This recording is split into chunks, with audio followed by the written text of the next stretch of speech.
Hi everyone.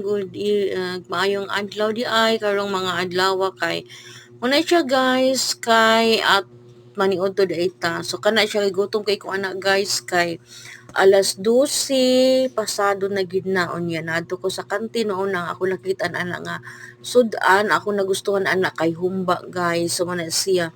So because guys humba kailangan mo sa protein ang atong body. So muna karon kay gabi nag-isda ko nag-isda ko the whole day ka. So karon guys kay need na sad ta mo kaon og pork. Oh. So humba na niya kung kanon ana guys gamay na siya kanang kung ano na siya guys one cup na sa rice na siya kay importante man sa i-balance nato gid atong pagkaon gid mga kahigalaan no man na siya guys so man na siya while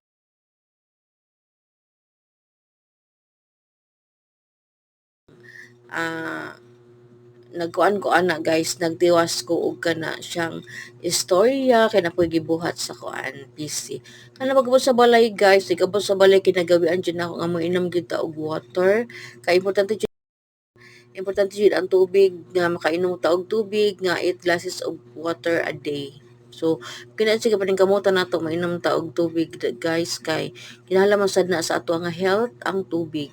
O kinahanglan sa ato health ang tubig. So, drink water good regularly guys because water is life for me. So, kailangan gitag water para ma-cleanse ang ato ang mga toxic sa atong natong sa lawas.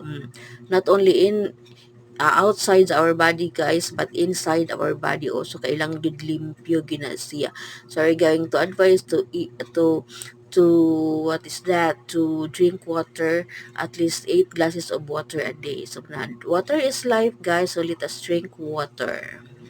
Ano siya guys. So, inom jud ka ng tubig guys. Daghan jud ako inom ng tubig kay importante jud ang tubig. Kulo sa school may inom sa tubig sa tong work pero sa balay may inom sa taog tubig kay importante man gina kay water is life. So, after ana guys nasa kako sa sa room kay murag ikapoy na pug ko gusto ko mo pahuway pero anong higayon na guys kay nag-crave jud ko ana og banana so nakapalit ako og banana ana guys ako ipakita unya ninyo guys before ko na uli sa balay so nakapalit ko og banana kana siya so nakapalit ko nag 4 pieces of banana guys kay man lang na siya atong kaunon karon after ta man ako dai ko nagpanihapon guys kay importante jud ang banana sa ato ang health sad kay ang banana is a source of potassium very important guys to eat bananas food guys so sa usa ka semana mukaon gud tag banana mga katulot kita sa adi. Thank you for watching guys. Bye bye.